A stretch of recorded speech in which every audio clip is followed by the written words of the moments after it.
नमस्कार दोस्तों, मैं हूं विपुल कौशिक, आपका दोस्त। आप मुझे YouTube पे बहुत प्यार देते हैं, कितने सालों से मुझे जानते हैं।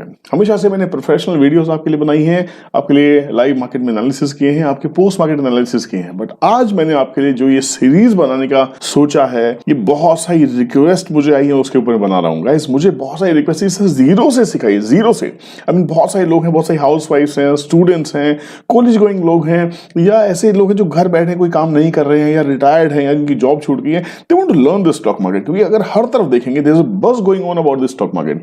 हर कोई स्टॉक मार्केट का हिस्सा बनना चाहता है। स्टॉक मार्केट में क्या है, उसको सीखा कैसे जाए, समझा कैसे जाए, इसके लिए बहुत सारी प्रोफेशनल क्लासेस रन होती हैं। But this video is exclusive for you, कि जहां पे बिल्कुल जीरो से स्टार्ट करने वाला हूं। मतलब ये एक क्लासरूम होने वाली है, बिल्कुल आपके स्कूल की तरह से। जैसे आपको 2 1 2 2 2 4 सिखाया जाता था, आपको बताया जाता था कि अल्फाबेट्स क्या होते हैं, अल्फाबेट्स को जोड़ना कैसे है, सेंटेंस कैसे बनाना, बिल्कुल वैसे ही क्लास होने वाली गाइस। तो this is a class for only for those people जो स्टॉक मार्केट बिल्कुल जीरो से स्टार्ट करना चाहते हैं, दोस आर बिगिनर्स। तो मेरी आप लोगों से रिक्वेस्ट है, अगर आप स्टॉक मार्केट जानते हैं तो ये वीडियो स्किप कर सकते हैं। बट अगर आपको जरा सा भी सीखने का शौक है, अगर आप चाहते हैं कि स्टॉक मार्केट क्या है, इस बवाल का नाम क्या है, ये सीक्रेट क्या है, कैसे इसमें पैसा बनता है, क्या वाकई स्टॉक मार्केट से पैसा बनाया जा सकता है, क्या वाकई शेयर मार्केट से करोड़पति बना जा सकता है, ऐसी कौन सी चीजें आपको सीखनी चाहिए, ऐसे कौन से टर्म्स है जो आपको पता होने चाहिए, बेसिक्स क्या होते हैं, एडवांस क्या होते हैं, फंडामेंटल्स किसे कहते हैं, टेक्निकल्स किसे कहते हैं, सब चीजों के बारे में इन वीडियो सीरीज में हम बात करने वाले हैं। गाइस, ये वीडियो सीरीज कुछ 4 या 5 पार्ट में हो सकती है, तो प्लीज मेरी आपसे रिक्वेस्ट है, कंप्लीट सीरीज को देखिएगा, कंप्लीट वीडियो को देखिएगा, और क्लासरूम की तरह एक प्रॉमिस कीजिए।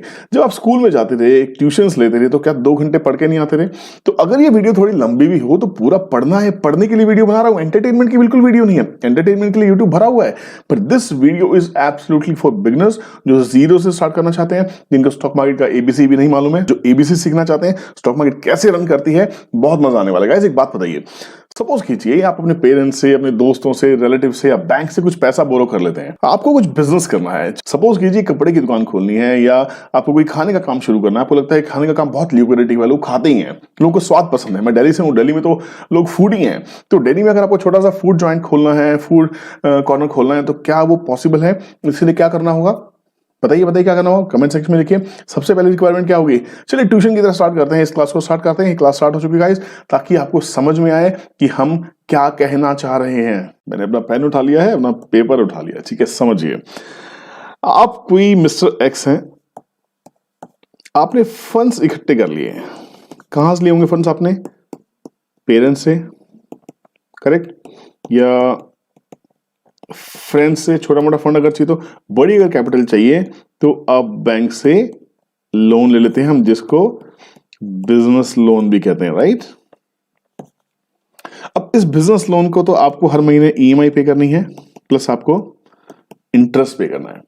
ये जो टेंशन रहेगी कि मेरा बिजनेस जल्दी से जल्दी खड़ा हो जाए, क्योंकि मुझे इंटरेस्ट हर महीने पे करना है, हर महीने ईएमआई डिफॉल्ट नहीं करनी है, मुझे पे करना ही करना है। पेरेंट्स को आपको रिटर्न्स देने की जरूरत नहीं है, फ्रेंड्स को रिटर्न्स देने की जरूरत नहीं है। फ्रेंड्स कभी कभी मान जाते हैं, बट फ्रेंड्स को भी पैसे की जरूरत पड़ सकती है, तो उस टाइम पे आपको पैसा निकालना पड़ सकता है। अगर किसी ने रिक्वायरमेंट दे दी तो आपको इमरजेंसी में, किसी ने बोला घर में शादी है, क्या करोगे? पैसा निकाल के देना होगा। बैंक से पैसा निकाल के देने की जरूरत नहीं है, बैंक को ईएमआई और उसके इंटरेस्ट से मतलब है। बट ये कैसे आप पूरा करेंगे? किसी भी बिजनेस को स्टार्ट करने के लिए, अगर कोई बिजनेस की हम बात करते हैं, तो बिजनेस को स्टार्ट करने के लिए आपको क्या चाहिए बताइए? सबसे पहले तो फंड्स चाहिए। चलिए, फंड्स के तो आपने सोर्स इकट्ठे कर लिए हैं। दूसरा आपको क्या चाहिए? दूसरा आपको चाहिए नॉलेज। नॉलेज किस चीज की?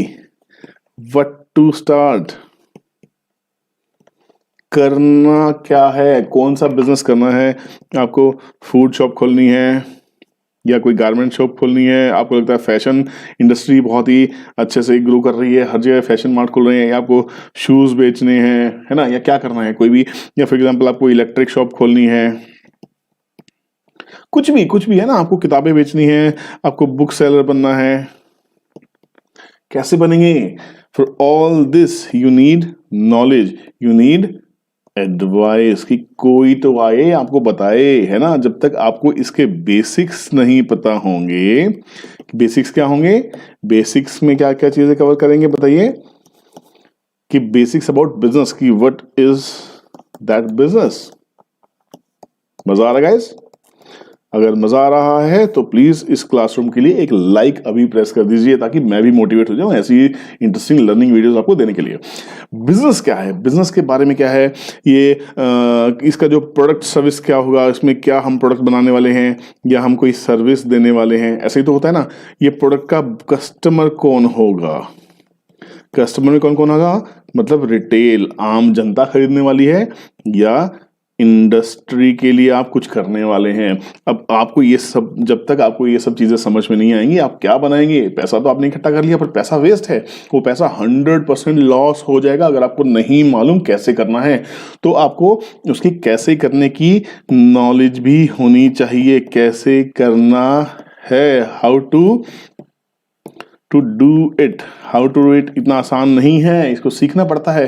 लोग क्या कर रहे हैं, अब let us come back to the stock market. Stock market में लोगों ने एक मिथ बना लिया है। क्या है सबसे बड़ा मिथ, कि इसमें से आप करोड़पति बन सकते हैं।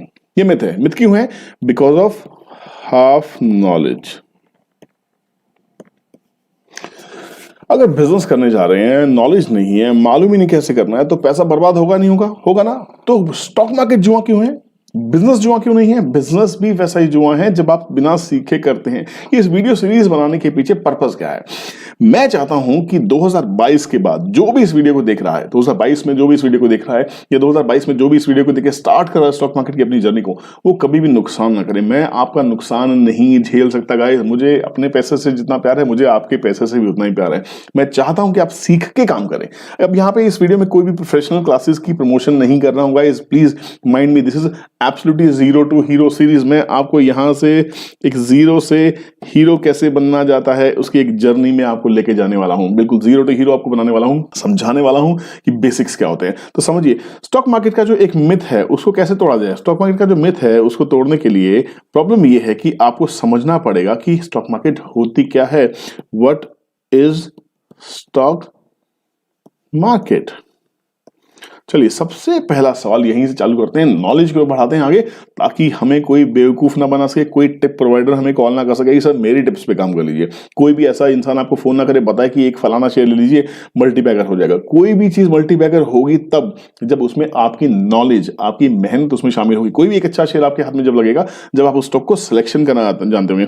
स्टॉक सिलेक्शन ये प्रोफेशनल काम है, इस पे हम लेटर स्टेजेस में आएंगे। स्टॉक सिलेक्शन कैसे करना है इस पे बाद में आने वाले हैं, बट अभी हम सीखने वाले हैं कि स्टॉक मार्केट के बेसिक्स क्या है, जीरो से हीरो की सीरीज है। तो give it a big hand, थोड़ी तालियां बजा दीजिए या फिर आप लाइक प्रेस कर दीजिए, उसी से मुझे आपकी तालियां मिल जाएंगी। आई होप ये वीडियो आपको पसंद आ रहा होगा। पसंद आ रहा है कमेंट सेक्शन में जाइए, कमेंट कीजिए ताकि वीडियो को आगे बढ़ा सके। चलिए स्टॉक मार्केट है क्या समझते हैं।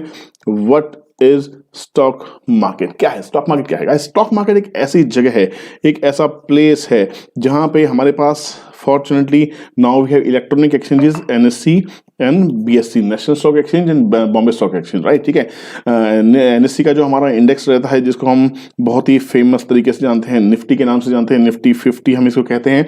और BSE को हम जो इंडेक्स रहता है हमारा उसको हम कहते हैं सेंसेक्स। BSE को सेंसेक्स के नाम से हम जानते हैं। आपने अक्सर सुना होगा न्यूज चैनल पे सेंसेक्स इतना बड़ा, सेंसेक्स इतना गिरा। तो निफ्टी और सेंसेक्स हमारे दो बेंचमार्क्स हैं या दो इंडेक्सेस हैं या दो आईने हैं समझने के लिए कि शेयर बाजार है क्या, कैसा चल रहा है। अब शेयर बाजार है क्या, शुरुआत करने के लिए आते हैं कंपनीज के ऊपर में। अब शेयर बाजार को बनाया किसने है, शेयर बाजार को बनाने वाली कोई नहीं है, शेयर बाजार को बनाने वाली सिर्फ एक कंपनीज हैं। ये कंपनीज क्या करती हैं, कंपनीज अपने शेयर्स को लिस्ट कराती हैं। क्या कराती हैं, लिस्ट कराती हैं। कहां पे कराती हैं, NSE और BSE पे, जो दो एक्सचेंजेस हैं यहां पे इनको लिस्ट कराया जाता है। अब एक्सचेंजेस पे शेयर्स को लिस्ट कराने के पीछे पर्पस क्या है, मकसद क्या है। कोई भी कंपनी लिस्ट कराएगी तो उसके पीछे एक ही चीज है, बाप बड़ा ना भैया, सबसे बड़ा रुपया। जी हाँ, मनी। मनी भी कौन सा, फ्री का मनी। अगर कंपनी IPO जो लेके आती है, आपने सुना होगा इनिशियल, स्पेलिंग पे मत जाइएगा गाइस, पब्लिक ऑफरिंग मतलब इनिशियल शुरुआती दौर पे पब्लिक को ऑफर किया जा रहा है कि भैया मेरी कंपनी में हिस्सेदार बनना है। क्या शेयर होल्डर कौन होता है? शेयर होल्डर एक हिस्सेदार होता है। अगर आपने किसी भी कंपनी के शेयर्स को खरीदा है तो आप उस कंपनी के हिस्सेदार कहलाएंगे। जी हाँ, उसके नफे नुकसान के जिम्मेदार। उस नफे नुकसान के जिम्मेदार तो नहीं कह सकते, जिम्मेदार तो मैनेजमेंट होगी, बट नफे नुकसान के हिस्सेदार आप कह सकते हैं। शेयर होल्डर, शेयर होल्डर मतलब आपका शेयर है उस कंपनी की सभी एक्टिविटीज के अंदर में, उस कंपनी में होने वाले सभी प्रॉफिट्स के अंदर में, सभी कंपनी के होने वाले लॉसेस के अंदर में। तो कंपनी आईपीओ लेके आती है, उसको जो पैसे की जरूरत होती है, पैसा क्यों चाहिए?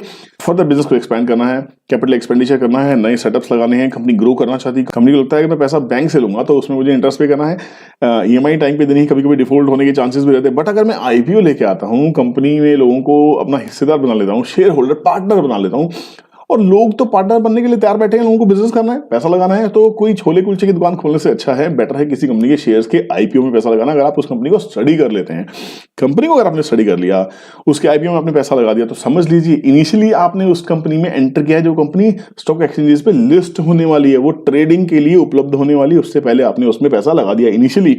मतलब आपके यहाँ से एक्स्ट्रा एज रहती है कि लिस्ट होने पे जो गेन मिलता है वो आपको पहले दिन ही मिल जाता है। सपोज कोई आईपीओ 200 रुपए पे आया, 200 रुपए के ऊपर में कंपनी ने आईपीओ लेके आई, लिस्टिंग वाले दिन हो सकता है वो 200 के ऊपर खुले, वो 250 हो सकता है, वो 400 हो सकता है, वो 600 हो सकता है, वो 1000 भी हो सकता है, वो 150 भी हो सकता है। अगर वो नीचे खुलता है तो नुकसान झेलना पड़ेगा, ऊपर खुलता है तो आपको गेन मिल जाते हैं। तो यहाँ पे चांसेस क्या रहते हैं कि अगर आपने आईपीओ में पैसा लगाया है स्टार्टिंग करने के लिए, अगर आप शेयर बाजार में नए हैं तो आपको आईपीओ के रूट से आना चाहिए। जब आप थोड़े से मंझे हुए खिलाड़ी हो जाए तो आप सेकेंडरी मार्केट्स में आ सकते हैं, राइट। तो इनिशियल पब्लिक ऑफरिंग में कंपनी अपने शेयर्स को लॉन्च करती है, पब्लिक से पैसा बोरो करने के लिए, पब्लिक से पैसा मिल जाता है, कोई उस पर इंटरेस्ट नहीं पे करना, कंपनी से कोई आदमी अपना पैसा विड्रॉ नहीं करे, विड्रॉ करेगा तो उसको शेयर्स बेचने हैं, बेचना है तो कोई ना कोई खरीदार हमेशा से मिलने वाला है। तो कंपनी को टेंशन नहीं रहती कि मुझे पैसा कोई वापस मुझसे खींचने वाला है, कंपनी से पैसा नहीं आएगा, शेयर्स लोग बेचेंगे, किसी और ने खरीदा है तो कहीं ना कहीं ट्रांजेक्शन्स इंटर क्लाइंट्स एक्सचेंज करती रहती है ना। तो यहाँ पे सबसे बड़ा बेनिफिट क्या हुआ कंपनी को कि इंटरेस्ट फ्री पैसा लोगों को कंपनीज को आईपीओ में मिल गया। अब इस पैसे से कंपनीज अपने आप को एक्सपैंड करती हैं, अपने बिजनेस में लगाती हैं, तो कंपनी ग्रो करती चली जाती है। इसी तरीके से हम जब शेयर बाजार में पैसा लगा रहे हैं, हम एक्चुअल में कंपनी को पैसा दे रहे हैं। तो जो हमने पैसा दिया किसको, इन्वेस्टमेंट की हमने किसमें, शेयर्स में, ये हमने कहां गया, ये एक्चुअल पैसा गया है कंपनी के पास में। कंपनी क्या करेगी, एक्सपेंशन में उसको लगाएगी, है ना, एक्सपेंशन में उसको लगाएगी, बिजनेस को ग्रो कराएगी, बिजनेस को ग्रो कराने में अपने में पैसा लगेगा। इसका इवेंचुअली इफेक्ट क्या होगा कि शेयर प्राइस विल इंक्रीज और डिक्रीज। अगर कंपनी अच्छा कर रही है तो पैसा बढ़ने वाला है, कंपनी खराब कर रही है तो पैसा गिरने वाला है। तो हम बेसिकली हम इस कंपनी के क्या हो गए, शेयर होल्डर। कंपनी के हम हो गए शेयर होल्डर, शेयर धारक जैसे कहते हैं। तो यहाँ पे कंपनी अच्छा करेगी, खुश होगी, मोगैम्बो खुश होगा तो आपको डिविडेंड भी देगा। डिविडेंड आपने सुना होगा, तो dividend is always paid out of profits, ये कहा जाता है, ये प्रॉफिट से दिया जाता है। कंपनी प्रॉफिट करती है तो अपने शेयर होल्डर को खुश होकर कुछ इनाम देती है जो डिविडेंड के रूप में रहता है। इसको आगे आने वाली वीडियोस में देखने वाले हैं क्या रहता है बेसिकली, है ना। तो अभी समझ लीजिए कि जो हमने पैसा इन्वेस्ट किया शेयर्स में वो कहाँ गया, कंपनी में। कंपनी ने उसको क्या किया, कंपनी ने उसको एक्सपेंशन में लगाया, एक्सपेंशन किया, कंपनी खुश होगी, ग्रो करेगी, तो प्राइस हमारा इंक्रीज होने वाला है, प्राइस इंक्रीज होगा, कंपनी खुश होगी, कंपनी प्रॉफिट करेगी, प्रॉफिट करेगी तो कंपनी हो सकता है आपको एक्स्ट्रा डिविडेंड भी दे दे। गारंटी नहीं है, ये कंपलसरी नहीं है कि कंपनी आपको डिविडेंड देगी, बट वो दे सकती है, अच्छी बात है। तो जो पैसा आपने कंपनी को लगाया, आईपीओ में पैसा दिया, वो कंपनी ने एक्सपेंशन में लगाया, राइट, ठीक है। सो बेसिकली अब समझिए, हम एज ए निवेशक जब आप शेयर मार्केट में आना चाहते हैं तो शेयर मार्केट में आपके पास दो ऑप्शंस हैं। क्या ऑप्शंस हैं बताइए, अब तक तो आपको समझ में आ गया होगा। One is IPO, right, and second is secondary market. अब आप कहेंगे सर सेकेंडरी मार्केट क्या होती है, don't worry, secondary markets are the NSC and BSC, these are the exchanges, right. तो ये सेकेंडरी मतलब आपने डीमैट अकाउंट, ट्रेडिंग अकाउंट खोला, क्या चाहिए, डीमैट प्लस ट्रेडिंग खोला आपने, और यहाँ पे एक्सचेंजेस में किसी भी ब्रोकर के पास आप गए, ब्रोकर में आपके पास लिस्ट बहुत सारी मौजूद है। अगर आप नया ब्रोकर अकाउंट खोलना चाहते हैं तो इस वीडियो के डिस्क्रिप्शन में भी आपको दिया हुआ है, Zerodha, angel broking, Upstox, stocks, बहुत सारे लिंक इसमें दिए हुए हैं और आप अपनी पसंद की किसी भी कंपनी में किसी भी ब्रोकर के पास जाकर अपना अकाउंट खोल सकते हैं, वहां से अपनी ट्रेडिंग की जर्नी को शुरुआत कर सकते हैं। गाइस पसंद आ रहा है लाइक लाइक लाइक करना मत भूलिएगा प्लीज। और यहाँ पे ब्रोकर के पास अकाउंट खोलने के बाद में मतलब ये है कि आप डायरेक्ट एक्सचेंजेस के साथ जुड़ जाते हैं। किसी भी एक्सचेंज से आप परचेजिंग कर सकते हैं, किसी भी एक्सचेंज में आप सेलिंग कर सकते हैं। अगर आपने एनएससी में कोई शेयर खरीदा था, डिलीवरी आपके पास आ गई, उसको बीएससी में बेचना चाहते थे, यस यू आर फ्री, आप बेच सकते हैं बिल्कुल। आपके पास इलेक्ट्रॉनिक प्लेटफॉर्म से, मतलब आपको एक टाइम था जब बोली लगती थी, रिंग में जाते थे, आपके पास लाइसेंस होना चाहिए था कि आप उस रिंग में, उस एक्सचेंज में एंटर कर सकते हैं, नहीं कर सकते हैं, उसकी लाइसेंस की फीस होती थी। आज कोई फीस नहीं बेकारनी। आज एक ब्रोकर का अकाउंट खोला, एमएससी बीएससी में ट्रेडिंग स्टार्ट कीजिए, कोई पूछने वाला नहीं है, कोई बिचौलिया नहीं है, कोई आपके पैसे मारने वाला नहीं है। पहले क्या होता था, सपोज कीजिए जो एजेंट थे वो माल बेचने के लिए एक्सचेंज में जाते थे, सपोज रिलायंस का भाव 2000 रुपये का है, तो वहां से उसने बोली लगाई कि मैं 2000 में माल बेचना चाहता हूँ। 2000 में माल बेच के भी आया, पर नीचे आगे क्या बताता था कि मुझे 1800 में माल बिका है या 1700 में बिका है, तो 300 रुपये खा जाता था। कंपनी को नहीं मालूम होता था कि क्या घाटा हो रहा है, क्या नुकसान हो रहा है। तो यहाँ पे अब वो एजेंसीज, वो मीडियोकर्स, वो जो पैसा खाने वाले लोग होते थे, सब खत्म हो गए। यहाँ पे बिल्कुल प्लेन ट्रांसपेरेंसी है। एक्सचेंजेस के सामने जो भाव आपको दिखाई देता है आप खरीदिए, आपकी मर्जी है।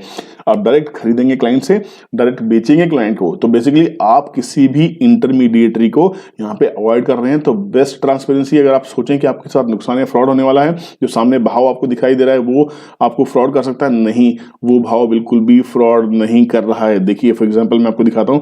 अगर हम यहाँ पे जाते हैं, कोई भी आप किसी कंपनी के अगर शेयर को देखने की कोशिश करेंगे, फॉर एग्जांपल कोई भी किसी भी कंपनी के ऊपर जाते हैं, सपोज कीजिए अदानी पावर को देखते हैं, तो ये यहाँ पे जो प्राइसिंग चल रही है, ये यहाँ पे जो प्राइसिंग आपके सामने जो बिड एंड आस्क है, यहाँ से आपको खरीदना है, यहीं पे आपको बेचना है। यहाँ पे आप खरीदने वाले हैं, यहाँ पे आप बेचने वाले हैं। यहाँ पे ये बेसिकली बायर रहते हैं और ये आपके सेलर रहते हैं। तो आपको खरीदना यहाँ से है, बेचना इनको है। जो भी प्राइस आपको पसंद आता है अपनी बिड लगाइए, जिसको बिड एंड आस्क कहा जाता है। बिड एंड ऑफर कहा जाता है। बिड कर रहे हैं, ऑफर कर रहे हैं, आप बेचने का ऑफर कर रहे हैं, खरीदने के लिए आप बिड कर रहे हैं। तो बेसिकली आप खरीदना चाहते हैं तो आप बिड करते हैं, बेचना चाहते हैं तो ऑफर करते हैं। तो जिस भाव पे आपको करना है वहां पे आप कर सकते हैं, कोई टेंशन वाली बात नहीं है। तो बाजार में ट्रेड करने के बहुत अच्छे आसान तरीके आज की डेट में अवेलेबल हैं। चलिए वापस अपनी क्लास में चालू करते हैं। तो स्टॉक मार्केट क्या है? Stock market is a place. Stock market क्या है? It is a place where companies are listed as shares and shareholders can trade or invest in these shares, right? So this is basically a secondary market. Exchanges are, हमने अभी discuss किया, NSE and basic. तो share market कुछ नहीं है। Share market एक ऐसी जगह है जहां पे कंपनीज अपने शेयर्स को लिस्ट कराती हैं और आपको मौका देती हैं आप उनके बिजनेस में हिस्सेदार बन सके, निवेश कर सके या ट्रेड कर सके। शेयर मार्केट इसके अलावा कुछ नहीं है। अब समझते हैं कि हमारी जो एक्सचेंजेस क्या है। एक्सचेंजेस बेसिकली क्या है? एक्सचेंजेस हमारी क्या है, हमने अभी डिस्कस किया, जस्ट एक लाइन पे डिस्कस करते हैं। एक्सचेंजेस हमारी दो तरह की रहेंगी। One is NSE, second is BSE। This is national stock exchange and this is Bombay stock exchange. ये दो हमारी एक्सचेंज है। आप किसी में भी अकाउंट, किसी में भी ट्रेडिंग कर सकते हैं। अकाउंट खोलने के लिए क्या करना, सबसे पहले क्या करेगा? फर्स्ट स्टेप क्या है? First step to enter into stock market क्या रहेगा? Open a demat and trading account. अब ये कहां है? डीमैट और ट्रेडिंग अकाउंट में डिफरेंस क्या है? डिफरेंस क्या है समझ लेते हैं। डीमैट क्या है और ट्रेडिंग क्या है? ट्रेडिंग से आप सेल परचेज करते हैं। आपने जो शेयर खरीदे हैं या बेचने हैं तो आप ट्रेडिंग अकाउंट को यूज करेंगे। डीमैट अकाउंट आपका बेसिकली एक ऐसा है, होल्डर अकाउंट है। होल्डर कह सकते हैं, मतलब जो अपने शेयर्स, होल्डर ऑफ शेयर्स। जैसा सेविंग अकाउंट आप बैंक में रखते हैं,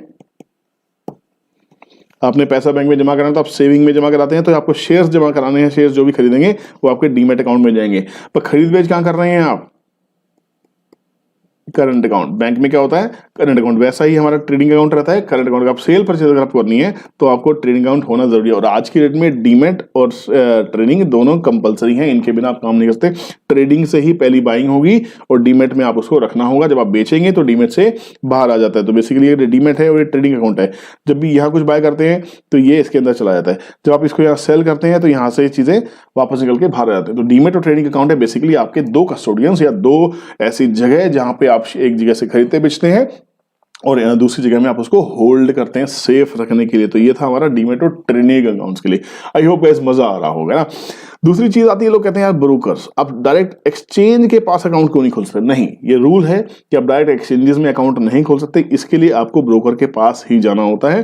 ब्रोकर आपके पास फॉर एग्जांपल बहुत सारे हैं, जीरोदा है आज की डेट में, एंजल है या स्टॉक्स कार्ड है ना, या अप स्टॉक्स है। आप लोगों ने आजकल ऐड भी बहुत सारी देखी होंगी, है ना। आजकल एलिस ब्लू भी है, IIFL है, बहुत सारी कंपनीज है, बहुत सारी कंपनीज आप कहीं भी आप कर सकते हैं। एडलवाइस है, जिसमें आपका मन करे। और बहुत सारे बैंक्स भी आपको ऐसे ट्रेडिंग प्लेटफॉर्म्स प्रोवाइड करते हैं। फॉर एग्जांपल ICICI सिक्योरिटीज है, HDFC का भी सिक्योरिटीज, बैंक नहीं करेंगे, securities, HDFC securities, IDFC securities, axis securities, ठीक है, ये बैंक्स हैं।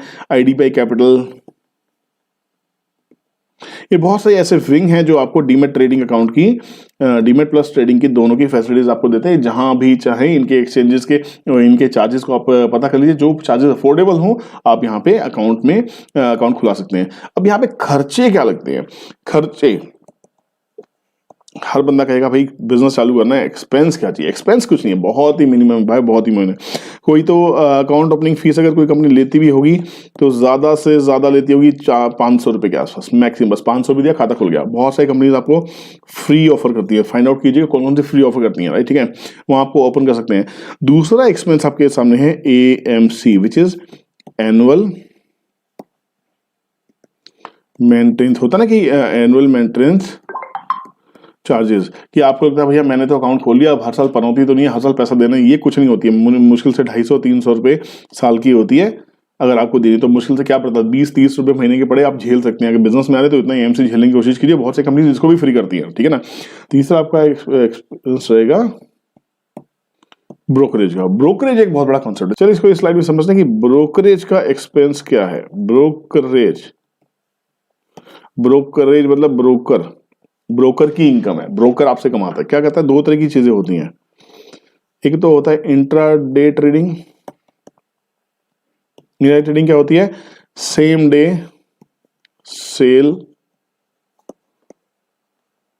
परचेज। आपने आज खरीदा आज ही बेच दिया, शाम को मार्केट खुलती है, सुबह 9:15 पे मार्केट खुली और 3:30 से पहले आपने उसको अपने ट्रांजेक्शन को खरीदे हुए को बेच दिया और बेचे हुए को खरीद दिया, मतलब स्क्वायर अप कर दिया। ट्रेड आपने जो आज खरीदे थे बिल्कुल बराबर कर दिया। आप कोई भी ट्रेड को घर नहीं लेके जा रहे हैं, तो ये आपकी रहेगी इंट्राडे ट्रेडिंग। दूसरी ट्रेडिंग क्या रहती है आपकी? डिलीवरी, मतलब आपने जो चीज शेयर खरीदे है उसको आज आपने इस टाइम पे नहीं बेचा, आप उसको घर लेके जा रहे हैं, मतलब ये आपके डीमैट के अंदर जाएगी। तो दो तरह के चार्जेस हो जाएंगे हमारे, एक तो इंट्राडे ट्रेडिंग के, एक रहेंगे डिलीवरी के। जनरली जो ट्रेडिशनल ब्रोकर्स होते हैं वो रेंज करते हैं 0.01% से लेके 0.1% तक, या बहुत अच्छी वॉल्यूम से अगर आप ज़्यादा पैसा ज़्यादा ट्रेडिंग करते हैं तो आप नेगोशिएट कर सकते हैं, या 0.02% से लेके 0.20%। ये ट्रेडिशनल ब्रोकर्स लेते हैं। आजकल के डिस्काउंट ब्रोकर्स क्या कहते हैं, 20 रुपीज़ पर ट्रेड लेते हैं, है ना, डिलीवरी बिल्कुल फ्री देते हैं। फाइंड आउट कीजिए, रिसर्च कीजिए कौन कौन सी कंपनीज ऐसा करती हैं, है ना। 20 रुपीज़ लेते हैं, कोई 10 रुपीज़ पर ट्रेड लेते हैं, मतलब एक ट्रेड लिया उसमें 10 रुपये आपसे लेंगे, डिलीवरी आपको फ्री देंगे। तो बेसिकली यही एक्सपेंसेस है। और ये होता कितना है, जब आप 1.01 का मतलब है कि अगर आपने 1 करोड़ की ट्रांजेक्शन, 1, 10, 100,000, 10,000, लाख, 10 लाख, 1 करोड़ की अगर आपने ट्रांजेक्शन की है, तो अगर आप इंट्राडे कर रहे हैं तो इंट्राडे में आपको खाली 1,000 रुपये प्लस टैक्सेस पे करने हैं। डिलीवरी अगर आपने लेके गए हैं घर में तो 10,000 रुपये प्लस टैक्सेस। तो ये 0.2 अगर हो जाएगा तो वो 2,000 रुपये और 20,000 रुपये हो जाएगा। 0.3 हो जाएगा तो वो 3,000 रुपये और 30,000 रुपये प्लस टैक्सेस हो जाएगा। प्लस टैक्सेस हमेशा से होंगे, ठीक है ना, गवर्नमेंट के पास जाती हैं। ब्रोकर की इनकम ब्रोकरेज है, उसके ऊपर टैक्सेस होंगे, वो सरकार के पास जाते हैं, एक्सचेंजेस के पास जाते हैं, ठीक है ना। तो बेसिकली और ये इसके ऊपर आप नेगोशिएट कर सकते हैं, जितना बड़ा वॉल्यूम आपका होगा, जितना बड़ा धंधा आप देने लग जाएंगे, ब्रोकर के साथ आप नेगोशिएट कर सकते हैं। ब्रोकर आपको कभी जाने नहीं देगा, ब्रोकर आपसे हमेशा नेगोशिएट करेगा। तो प्लीज, अगर कोई ब्रोकर आपसे स्टार्टिंग में कहता है कि सर आप अकाउंट खोल लीजिए, अभी आपको देख लेंगे आपका ट्रांजेक्शन हिस्ट्री कैसा रहेगा, उसके बाद धीरे धीरे ब्रोकरेज के पास जाएंगे, ब्रोकरेज हम कम करा सकते हैं। और आपको लगता है कि आप एक बड़े ट्रेडर हो गए हैं, तो आप ब्रोकरेज को कम करा सकते हैं। बट ये बहुत ही छोटा एक्सपेंस है गाइस, बहुत ही छोटा एक्सपेंस है। अगर आप एक बिगिनर हैं तो इस पे जाने की जरूरत नहीं है, इस पे टेंशन लेने की जरूरत नहीं है, क्योंकि आप बहुत ही मामूली सा खर्चा पे करने वाले हैं। इस खर्चे को बचाने के लिए बेवजह की ट्रेडिंग नहीं करना, एक्स्ट्रा ट्रेडिंग आपको नहीं करनी, क्योंकि ट्रेडिंग कितने तरह से की जाती है ये समझ लीजिए। आपने स्टॉक मार्केट में अकाउंट खोल लिया, अकाउंट खोलने के बाद आप क्या करेंगे, आप सीख लेंगे भाई किस शेयर को खरीदना है, क्या खरीदना है, उसके ऊपर थोड़ा डिटेल में बाद में जाएंगे। वो बहुत ही एक गहरा एस्पेक्ट है, गहरी स्टडी है। बट हम ये समझते हैं ट्रेडिंग करने के लिए आप क्या करेंगे, या तो आप इंट्राडे कर रहे हैं, या आप डिलीवरी कर रहे हैं, या आप एक और सेगमेंट है जहां पे आप फ्यूचर एंड ऑप्शंस को। लोग कहां मर रहे हैं, लोगों का पैसा कहां बर्बाद हो रहा है, लोगों का पैसा बर्बाद हो रहा है फ्यूचर ऑप्शंस में। अब ये नहीं कह रहा हूं कि फ्यूचर ऑप्शंस खराब है, फ्यूचर ऑप्शंस है लिवरेज का काम। लिवरेज क्या है, लिवरेज का मतलब है कि आप कम पैसे में, बिल्कुल बेसिकली आप इसको कह सकते हैं कि मार्जिन ट्रेडिंग, ये लिवरेज है। मार्जिन मतलब एक्सचेंज ने बोला कि भाई 25% पैसा दो, आप पूरा माल खरीद लो। मतलब अगर सपोज कीजिए किसी सपोज 500 शेयर आपको रिलायंस की खरीदने, और रिलायंस का भाव 3,000 रुपये, बात करने के लिए समझ रहे हैं, तो बेसिकली ये कितने का माल हुआ, 5 3 4 15 और पीछे 15 लाख रुपए का माल। अब एक्सचेंज कहती है, सपोज कीजिए कि यहाँ पे 20% का राउंड ऑफ कर लेते हैं समझने के लिए, ज्यादा कैलकुलेशन में नहीं जाएंगे, 20% दीजिए और 15 लाख का माल खरीद, 20% 15 लाख का कितना होगा, तो मतलब आपको 3 लाख रुपए देने और 15 लाख का माल खरीद दिया, ये हुई लिवरेज ट्रेडिंग। बट आपको किसी भी टाइम पे इस 3 लाख रुपए को मैनेज करना पड़ेगा। समझ लेते हैं, बहुत अच्छा सवाल है। M2M लॉस या प्रॉफिट, ये एक टेक्निकल वर्ड है गाइस, जो आपको समझ में आता होगा, जो आपने सुना होगा अक्सर। सपोज कीजिए, दोबारा से समझते हैं कि 20% मार्जिन चाहिए 500 शेयर रिलायंस की खरीदने के लिए। 500 शेयर का भाव कितना है, 15 लाख रुपए, ठीक है। तो यहां पे बेसिकली 3 लाख रुपए आपको चाहिए। अब समझ लीजिए 3 लाख रुपए में आपने 15 लाख का माल तो खरीद लिया, पर ये 3 लाख रुपए आपको मेंटेन करने पड़ेंगे।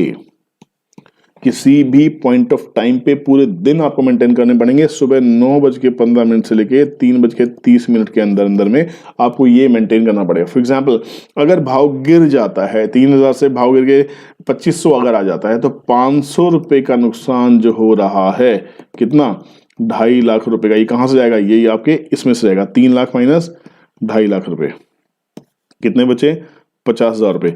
अब आपको 50,000 में क्या 15 लाख का माल होल्ड कर सकते हैं, नहीं, पॉसिबल नहीं है। तो इसलिए इस 50,000 रुपए को आपको टॉप अप करना होगा, कितने से, इस M2M लॉस से। ये हुआ मार्क टू मार्केट लॉस। ये आपके ब्रोकर को इंट्राडे में ही ऑनलाइन ट्रांसफर करना होगा, चेक नहीं लेंगे, या तो आपके सौदे काट दिए जाएंगे या आपके ऊपर पेनल्टी ठोक दी जाएगी। तो मेरी आपसे रिक्वेस्ट है, अगर इंट्राडे में 75% 80% का लॉस अगर होता है, तो आपकी पोजीशंस को ब्रोकर स्क्वायर अप कर देता है। अब आपने ये वर्ड सुना होगा, स्क्वायर अप। स्क्वायर अप करने का मतलब है जो सौदे खरीदे हुए थे बेच दिए जाएंगे, बेचे हुए थे खरीद लिए जाएंगे। फ्यूचर ऑप्शंस में आप पहले खरीद भी सकते हैं, पहले बेच भी सकते हैं। फ्यूचर ऑप्शंस में नेक्स्ट स्लाइड पे आते हैं, समझने की कोशिश कीजिए। तो ये M2M लॉस आपको डेली मेंटेन करना होगा। अगर आप ये कर सकते हैं, आपके पास एडिशनल कैपिटल है, तो आप फ्यूचर ऑप्शंस में काम कीजिए, नहीं तो नहीं करेंगे। अब ऑप्शंस और फ्यूचर में डिफरेंस क्या है वो समझ लेते हैं।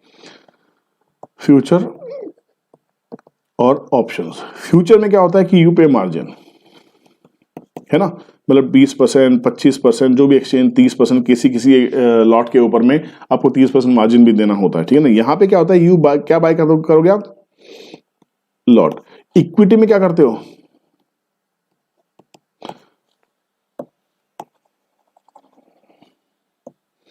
इक्विटी में क्या करते हो, आप एक शेयर भी परचेज कर सकते हो, है ना। बट फ्यूचर्स में आपको लॉट खरीदना होगा, तो अगर 500 शेयर का रिलायंस का लॉट है, तो आपको 500 शेयर आएंगे, 499 आप नहीं खरीद सकते, आपको इससे कम नहीं खरीद पाएंगे, और इसके लिए आपको जो मार्जिन देना था वो आपको देना है। ऑप्शंस में क्या होता है, वही 500 शेयर का ही लॉट होगा, ऑप्शंस का भी, बट यहां पे आपको सिर्फ प्रीमियम पे करना है गाइस, ये टेक्निकल है, इसमें बाद में आएंगे, इसमें इसको देख के घबराइएगा मत कि अरे यार हम जीरो से स्टार्ट हुए थे, थोड़ा सा ये टेढ़ा मेढ़ा होता है यार, बड़ा डिफिकल्ट होता है यार, नहीं बिल्कुल भी नहीं, इसको मैं यहीं शॉर्ट करूंगा और ये सब चीजें हम बाद में सिखाएंगे जब आप थोड़े से जीरो से हीरो की कैटेगरी में जाने लग जाएंगे, ठीक है ना। तो यहाँ पे सिर्फ आपको प्रीमियम पे करना है। फॉर एग्जाम्पल रिलायंस का 3,000 रुपए की कॉल, अब आप कहेंगे कॉल पुट क्या होती है, इसमें बाद में आने वाला है इसका, ठीक है ना। तो कॉल पुट का जो रेट है, सपोज कीजिए 50 रुपीज का प्राइस है, तो 500 का लॉट था, 50 रुपीज का प्राइस, मतलब मोटा मोटा 25,000 रुपए पे करके आप ये 500 शेयर खरीद रहे हैं। तो खाली प्रीमियम आपको ऑप्शंस में देना होता है, इसमें बाद में जाएंगे, प्लीज घबराइएगा मत, ये डरने वाली जरूरत नहीं है, इसमें हम बाद में लेटर जाने वाले हैं, छोड़ेंगे नहीं, चिंता मत कीजिए। बस फ्यूचर समझ लीजिए, जो लोग फ्यूचर और इक्विटी में काम करते हैं, तो इक्विटी और फ्यूचर्स में डिफरेंस क्या है, you can buy 1 share, you have to buy a lot, इससे कम नहीं कर सकते। इक्विटी यू शॉर्ट सेलिंग नहीं करते हैं लोग, यहां पे शॉर्ट सेलिंग को आप कैरी कर सकते हो, यहां पे कैरी नहीं कर सकते। आप दिन में बेच के वापस खरीद सकते हैं, अगर वो ट्रेड टू ट्रेड की कैटेगरी का नहीं है। कुछ कैटेगरीज होती हैं, जनरल ईक्यू कैटेगरी जो हमारी होती है, बेसिकली ईक्यू कैटेगरी में आप डेली में बाय या सेल कुछ भी कर सकते हैं पहले में, बट अगर आपके पास सेलिंग करने का अधिकार आपको जब आपके पास डिलीवरी है, अगर आपने सेल किया है डिलीवरी नहीं है, लोग यहाँ भी बहुत नुकसान खाते हैं, तो आपको ऑक्शन लगेगी, एक्सचेंज कहेगी लाओ भैया आपने माल बेचा है, खरीदने वाला खरीदने के लिए बैठा हुआ है, उसका राइट है, बायर हैज द राइट, जिसने माल खरीदने की बिड लगाई है, जिसने आपसे बाय किया है, जिसको आपने बेचा है, वो माल चाहता है, अब आप माल नहीं दे रहे हैं तो आपको पेनल्टी लगेगी, तो वो पेनल्टी बड़ी हैवी हो जाती है ना। तो यहाँ पे समझे फ्यूचर्स में ये पेनल्टी नहीं होती। फ्यूचर्स में क्या होता है कि जो आपने अगर आपने सेल किया है, तो फ्यूचर में एक हमारी एक्सपायरी डेट होती है हर महीने की लास्ट थर्सडे, तो लास्ट थर्सडे से पहले आपको फॉर एग्जांपल किसी महीने की एक्सपायरी 30 तारीख है, तो अगर 30 तारीख लास्ट डेट है, तो इस डेट तक, इस डेट पे भी आप 3:30 तक अपने सौदे को काट सकते हैं, आपने शॉर्ट किया हो चाहे आपने बाय किया हो। पहले बाय भी कर सकते हैं, पहले अगर आपको लगता है कोई शेयर में मंदी आने वाली तो आप उसको पहले बेच सकते हैं, उस बेचे हुए ट्रेड को आप पूरे 30 दिन तक या उस लास्ट एक्सपायरी तक आप 3:30 तक उसको होल्ड कर सकते हैं। अगर आपको लगता है कि वहां तक और पैसा आने वाला है और प्रॉफिट में आप जाने वाले हैं, आप उसको होल्ड कर सकते हैं। तो आपने खरीदा, आपको लगता है नहीं भाई 1 महीना बहुत तेज होने वाला है, तो आप खरीदे हुए शेयर को लेके जाते हैं। जैसे निफ्टी लोग खरीदते हैं, निफ्टी फ्यूचर्स है, इक्विटी में नहीं है, बैंक निफ्टी फ्यूचर्स है, इक्विटी में नहीं है, लोग बैंक निफ्टी खरीदते हैं, बैंक निफ्टी के ऑप्शंस खरीदते हैं, तो उन ऑप्शंस को या उन फ्यूचर्स को महीने के आखिर तक लिया जा सकता है, लेके जाया जा सकता है, ठीक है। तो यहाँ पे शॉर्ट सेलिंग फ्यूचर्स में अलाउड है, आप उसको कैरी कर सकते हैं। शॉर्ट सेलिंग इक्विटी में आप जब कीजिएगा जब आपके पास माल हो, फॉर एग्जांपल आपने शॉर्ट किया, आपको लगता है भाई अगर तेज होगा तो डिलीवरी छोड़ दूंगा, मंदा आएगा तो शाम को 3:30 से पहले वापस ले लूंगा, तो इंटेलिजेंट ट्रेडिंग होती है वो जब आप करेंगे जब आपको ट्रेडिंग आ जाएगी। शुरुआती दौर में ये सब करने की गलती ना करें। अगर आपको लगता है कि बाजार मंदा होने वाला है, मैं रिलायंस का इक्विटी बेच दूं बाद में ले लूंगा, और आप नहीं बेच पाए तो पेनल्टी में फंसने वाले हैं, बहुत ही टेढ़ा और खराब ट्रेड होने वाला है, आपकी शुरुआत ही खराब हो जाएगी। तो गाइस मेरी आपसे रिक्वेस्ट है, शॉर्ट सेलिंग शुरुआत में बिल्कुल भी मत कीजिए, समझिए कैसे काम होता है, क्यों काम होता है, उसके बाद ही हम काम करने वाले हैं। चलिए इस सीरीज को आगे बढ़ाते हुए आपके लिए कुछ प्रेजेंटेशन तैयार किए, उसको देख लेते हैं, और बहुत सारे सवाल वहां भी आपके निकल जाए, कम से कम 100 सवाल आपके लिए मैंने कवर किए हैं, वो 100 सवाल आपको जवाब मिलने वाले हैं कि स्टॉक मार्केट में बेसिक्स क्या होते हैं। शुरू करते हैं।